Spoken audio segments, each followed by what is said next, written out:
ओंकारेश्वर जाने के लिए आज मेरे साथ हैं हमारे भाई और हमारे दोस्त लाल सिंह जी।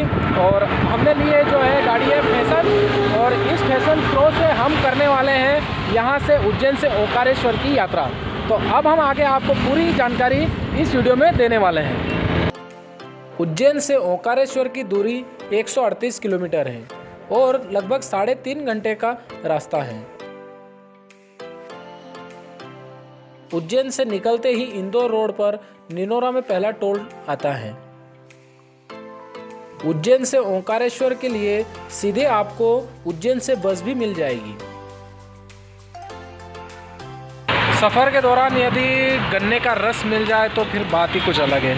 तो हम रास्ते में रुके हैं और रास्ते में हम पी रहे हैं गन्ने का जूस। तो यदि आप रास्ते में यदि लंबा रूट हो आपका, तो बीच बीच में आपको गन्ने के जो रस है ये जो मिल जाएगा आपको रास्ते में, तो आप यहाँ भी गन्ने का रस भी पी सकते हैं। दूसरा टोल पार करते ही मैं पहुँच गया इंदौर। और इस साइड से हम आए थे उज्जैन शहर से। तो ये जो है चौराहा है यहाँ पर, जहाँ से एक इंदौर सिटी के अंदर घुस जाता है ये वाला रोड। ये वाला जो रोड है ये जाता है एयरपोर्ट रोड पर, और इधर जाता है विजयनगर। विजयनगर का रास्ता हम ले रहे हैं ओंकारेश्वर जाने के लिए। और आगे आपको जो भारत की नंबर 1 सिटी जो कही जाती है इंदौर, इसके नज़ारे भी हम आगे आपको दिखाएंगे। भारत में नंबर 1 पर स्वच्छता में आने वाली इंदौर की हम आपको झलक दिखाने वाले हैं। इंदौर में अभी मेट्रो ट्रेन का काम चल रहा है। मैं विजयनगर में कुशाभाऊ ठाकरे मार्ग से होते हुए जा रहा था।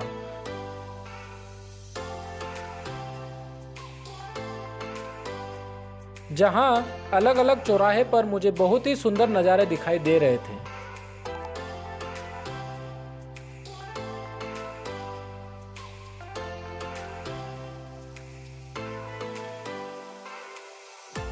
कई अलग अलग चौराहों को पार करते हुए और बड़ी बड़ी बिल्डिंगों को देखते हुए मैं पहुंच गया इंदौर मुंबई हाईवे पर।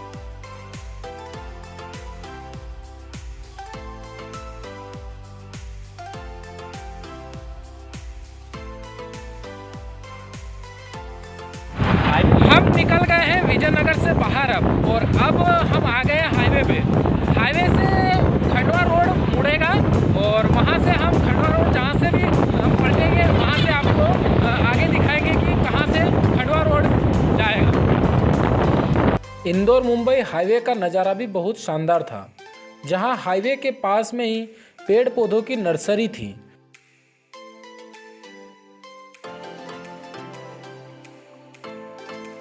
नर्सरी को देखते हुए थोड़ी ही देर में मैं पहुंच गया खंडवा रोड पर।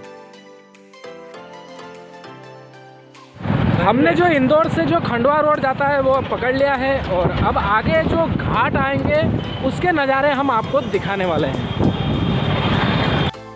खंडवा रोड पर सबसे पहले हमने गाड़ी में पेट्रोल डलवाया और हम निकल गए घाट की तरफ।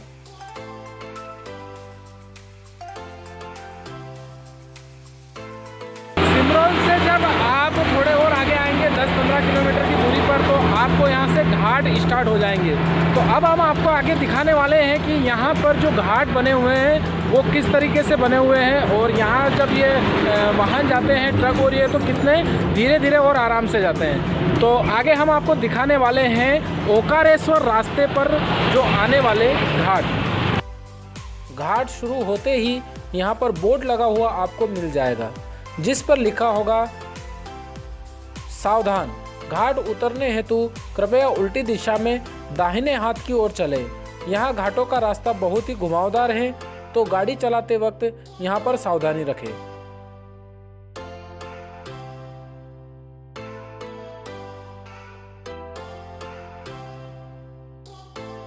ये जो घाट आप देख रहे हैं ये जो है अभी तो गर्मी का मौसम है, तो अभी तो यहाँ पर पेड़ पौधे जो हैं वो सूख गए हैं, लेकिन बारिश के मौसम में एकदम यहाँ पर हरियाली रहती है।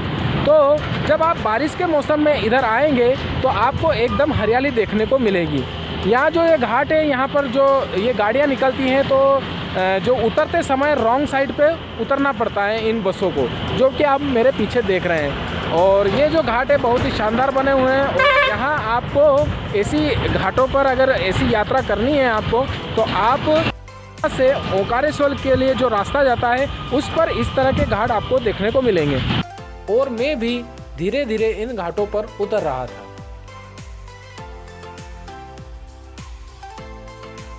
इस घाट पर जो भरे हुए ट्रक जो आते हैं वो बहुत ही धीरे धीरे चढ़ पाते हैं, क्योंकि इसकी ऊंचाई बहुत ही ज़्यादा है, जिस तरह मैं आपको आगे दिखाने वाला हूँ। घाट पर बड़े बड़े ट्रक बहुत ही धीरे धीरे चल पाते हैं। इन घाटों पर पीक सीजन में ट्रैफिक भी लगता है, जो कई किलोमीटर का होता है।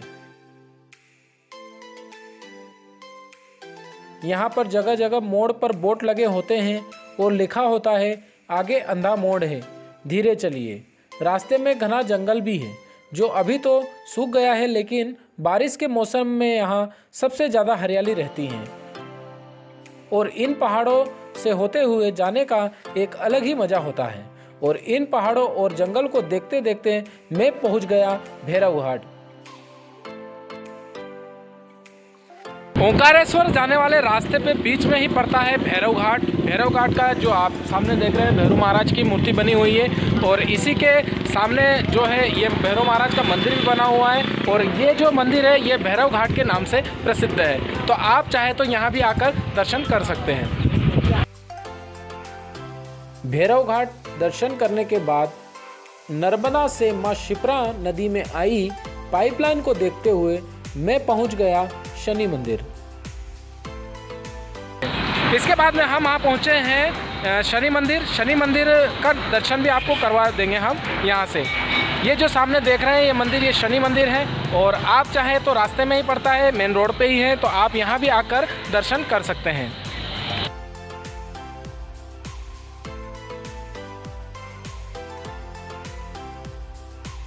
पहाड़ों, जंगलों, मंदिरों को देखते हुए हम दोपहर के समय ओंकारेश्वर से थोड़ी ही दूर पर थे, और रास्ते में हमें भूख और प्यास दोनों लग रही थी। और मैंने गाड़ी रोक दी ककड़ी बेच रही एक बहन के पास।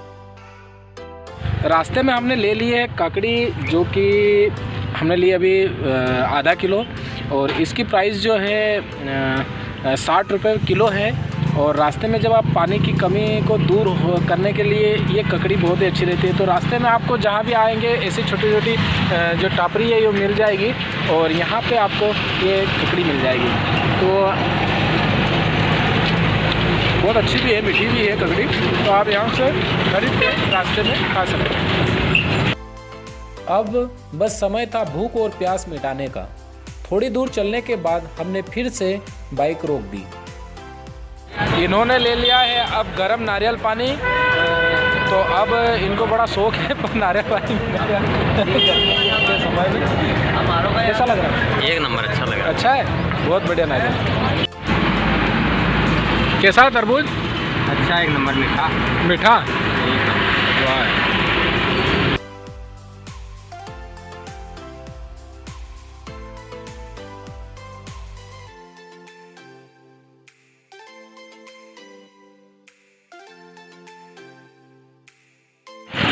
इतना खाने के बाद भी इनको और जूस पीने की आशा रह गई है, तो इनको अब और भी जूस पिला देते हैं, थोड़ा सा और भूखे रह गए हैं। तो इसके बाद में हम पहुंचने ही वाले हैं थोड़ी देर में ओंकारेश्वर। अब भर जाएगा पेट, नहीं भरेगा, नहीं भरेगा।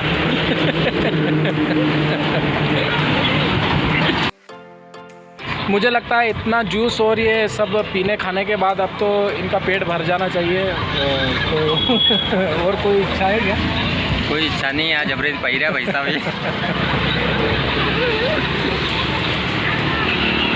जूस भी अच्छा दिया है भाई साहब ने। हम फाइनली पहुंच गए हैं माँ नर्मदा नदी के इस पुल पर, और यहाँ से मात्र 8 से 10 किलोमीटर आगे ओंकारेश्वर पड़ता है। तो यहाँ उसके पहले हम आपको नर्मदा मैया के दर्शन करवा देते हैं, जो कि आप सामने देख ही रहे हैं। तो यहाँ पर कई बोर्ड भी चल रही है जो आपको कभी वीडियो में दिखाई दे रही होगी, और यहाँ भी आप बोटिंग कर सकते हैं।